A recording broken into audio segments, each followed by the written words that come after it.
Good day mga Trugsoy! Isang mapagpalang araw na naman po muli sa inyong lahat mga Trugsoy. For today's video nga mga Trugsoy ay kung makikita po ninyo dyan ay dinidrain na ni Kuya Victor yung gear oil ng kanyang transmission. Kasi nga ang gagawin natin ngayong araw mga Trugsoy ay magbababa tayo ng transmission na Mercedes-Benz E-Class W212. Bali ang concern ni customer dito mga Trugsoy ay hindi siya nag-ship. Bale, parang naghalo po yata yung tubig dito at saka yung gear oil nito kaya nagkaroon ng problema yung kanyang transmission. Kaya ibababa natin siya ngayon para matignan at masintensyahan kung ano ang mga dapat palitan sa mga loob nito mga Trugsoy. Bale, apat nga po pala kaming, ay bale lima pala kaming tumira dito mga Trugsoy dahil napakaraming mga babaklasin. Kung makikita po ninyo dyan sa video na yan mga Trugsoy, no, ay yung propeller na aming binabaklas, gawa ng hindi ko na na-videohan yung ibang mga detalye kasi dire-diretso yung gawa namin. Kung makikita po nyo dyan mga Trugsoy, no, special yung tools na ginagamit namin dyan.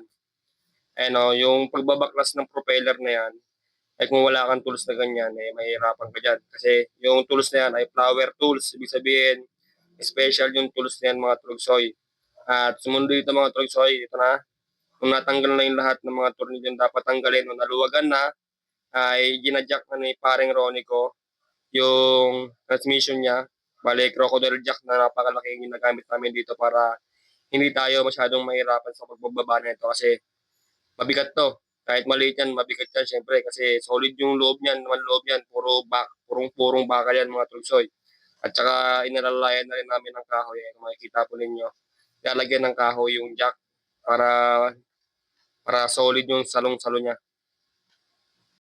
Nang masalo na nga yung crocodile jack, yung transmission natin mga Trugsoy, ay dito naman ay tine-check natin. Lahat ng mga sensor na dapat tanggalin dito ay tatanggalin natin. Tinatanggalin nila yan dyan. Bale, sila yung napakabilis lang magtrabaho. Kasi expert na sila dito talaga. Lagang madalas nila itong ginagawa. Kaya basic na basic sa kanila to. Kaya ako bago pa lang dito, syempre, tamang nood-nood lang ako. Gusto kong matuto. Kaya sa mga oras na yan ay natanggal na lahat. Nahugot na yung ano nyo, ano yun, propeller at saka yung, ano ba yun, exhaust. Yung tambutso niya na stainless. Bale, stainless pala yun dito yung ano niya, yung tambutso. Kaya napaka-special from the word nga E-Class. Ibig sabihin, class na class talaga itong sasakyan na to. Kaso nga lang ay nagkaroon siya ng problema gawa na parang natubigan po yata yung transmission na ito. Kasi based lang yun sa pagkakaintindi at pakikinig ko sa mga pinag-uusapan nila at saka yung mga history ng sasakyan na to mga Trugsoy. At sa mga oras na to mga Trugsoy ay sinusungkit na ni paring Ronnie dyan yung transmission para maibaba na natin. At marami kaming umaalala dito kasi delikado, mamaya bagsakan. Mas maganda sana to kung meron tayong lifter, kaso nga lang wala tayong lifter, kaya mano-mano ang gagawin natin ngayon mga Trugsoy. Makikita po ninyo dyan, dahan-dahan nilang inaangat yung transmission mismo gamit ang crocodile jack na napakalaki. Time-lapse na lang natin yan mga Trugsoy, gawa ng mahaba-haba pang videoan yung ganyang bagay yan kasi ano na yan, ayan na yung oras na ibababa na talaga yung transmission. Whoop! Yaman yung popcorn! Muntik pang tinamaan sa mukha si Q Victor, kaya mga Trugsoy napakahirap din talaga ng mga ginagawa namin ito, napakadelikado kasi yung nakita nyo kanina biglang bumaba yung jack, bumigla.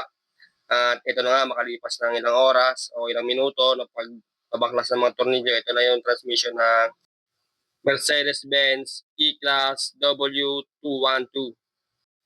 At nung matapos nga namin ibaba, yung transmission unit na to mga Trugsoy, ay proceed naman tayo sa pangalawa nating customer dito kasi meron kami gagawin dito na speed sensor ng Mercedes-Benz na to. Dahil gawa nung yung pagbabaklas ng transmission ng Mercedes-Benz E-Class W212 na yung mga Trugsoy ay yung kasama na namin na taga Laguna pa mga Trugsoy. Kaya yung pangalawang customer namin dito ay sinaglit namin. Bale, ang unit naman na ito mga Trugsoy, ang ginawa namin dito ay nagpalit kami ng speed sensor sa kanang bahagi niya. Yan, tanggal na yung gulong ng mga Trugsoy. Bale, ito yung bagong speed sensor na yun ay kakabit natin dyan dahil gawa ng sira na siya. Sira na yung luma niya. Ayan, kung makikita po ninyo mga trogsoy, yung pahabang sensor na yon, yun yung luma. At yung parang nakapalupot pang konti, yun yung bago. At sa mga oras na mga trogsoy ay i-scan naman ni paring Rolly ko. Ni-scan niya yung mga fault codes at remove and install front right wheels, replace front right wheel, speed sensor, and delete faults. Bali yun ang mga ginawa namin sa unit ng mga trogsoy kahapon to doon sa may Kainta. Bale, yung unit pala na ito mga trogsoy, no? Ay Mercedes-Benz CLA 117. Yun yung unit na ginawa natin. Napaka-pogi ng unit ito mga trogsoy.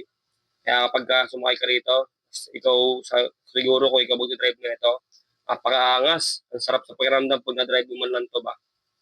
Kaya nangangarap tayo ng malaki, mataas. Nangangarap lang tayo, taas lang natin. Ako nangangarap ako na sana one day, one time, o anuman, ay magkaroon tayo ng sariling ganito. May mamanifest natin na magkaroon tayo ng sariling sasakyan na ganito. Kasi ang sarap sa pakiramdam. Kagaya sabi, di ba, libre lang mangarap. Kaya kung mangangarap ka lang din naman, lakihan mo na. Ako, pangarap ko magkaroon ng ganito one day. Kaya sana, supportahan niyo ako sa pagbablog ko mga trogsoy. At sisiguraduhin ko sa inyo na kapag ako talaga ay na-monetize sa pagbablog na to, lahat tayo makikinabang. Promise ko sa inyo, unang-unang sahod ko, lahat tayo makikinabang. Promise ko yan. At sana hopefully, at sana ay ma-monetize tayo ni Meta. And before anything else nga pala mga trogsoy, baka meron kang kakilala dyan na meron Mercedes-Benz na unit na gusto magpagawa. Ito na makikita po ninyo nasa screen. Yan yung details niya, yan yung page niya. Maaari kayong mag-message dyan para mabigyan kayo namin ng araw, mabigyan ka namin ng schedule. O kung meron ka mang kaibigan o meron kang kakilala, recommended talaga itong mekaniko na to. Kaya mga trogsoy, pagkatapos nga namin doon sa Kainta, ay bumalik kami dito sa may Ugong. Kung makikita po ninyo, napakabilis lang namin doon, pero yung pagbalik namin sa Ugong na itong mga trogsoy, ay kalas-kalas na yung transmission niya. Yan, yan na yun. Kada isa-isang bakal na yan, talagang tanggal lahat yan. Halughog talaga yan, kaya kailangan sa mga ganitong bagay, talagang expert talaga yan. Si Idol Joel, siyang tumitira niyan. Napakagaling nila. Yan, bali yan yung lining, clutch lining, mga ganong bagay. Sa tanang buhay ko ngayon lang talaga ako nakakita niyan. Kaya, napakaangas. So, paano mga trogsoy? Malapit nang matapos ang aking video. Bye-bye! Peace out! I love you all! Mag-iingat po kayo palagi.